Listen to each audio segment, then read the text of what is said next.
While our cover story here this half hour involves a very uncertain future for so many people who live in Florida. Since President Trump took office, we've seen an increase in the crackdowns on not only people who are in the United States illegally, but also folks who fled here to escape political violence in their home countries. Earlier this month, we met a Polk County mother whose son moved here just a year ago from Haiti, only to now be told that his protection status was being revoked, so he would have to self-deport. Shock was, I think, part of it. Unbelief, a little bit of panic, like what in the world are we supposed to do now? This is about people that we love and care about. This is not just a random group.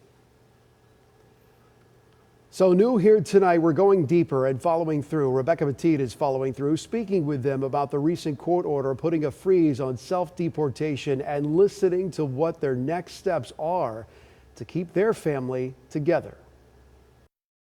It was one of the greatest gifts that I've received for Mother's Day. So this is him at the airport. Mother's Day 2024 is a day Dawn Chapelier will never forget. The young man from Haiti, who she considers her son, was granted temporary protection status and could finally live in the U.S. with her family. We waited almost 4 years for him to even be able to come home and be with us. So why, after not even a year, is he being plucked out and forced to go back to an area that's not safe for the people who are currently there, much less sending anyone else back? You should depart the United States now. The Winter Haven family reached out to me earlier this month after receiving a letter saying the Trump administration is revoking temporary protection and their son would have to self-deport by April 24th. These are not people that have come in illegally. They're not people that are associated with gangs who are stirring up trouble here in the U.S.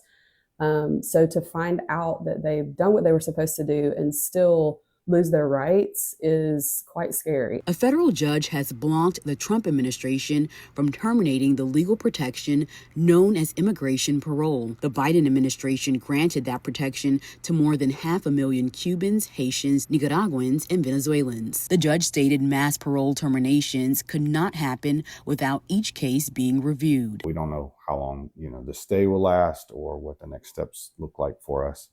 The situation in Haiti just continues to deteriorate. And so there's really no win for any of the Haitians to go back. And as another Mother's Day rolls around, Chapelier is left in limbo, wondering what's next. They're basically telling us it's a waiting game. We've done what we're supposed to do. He just is to continue following the law, following the rules, going to work, doing what he can do, paying his taxes. And we're just waiting to see what transpires from that. I'm Polk County reporter Rebecca Petit, ABC Action News.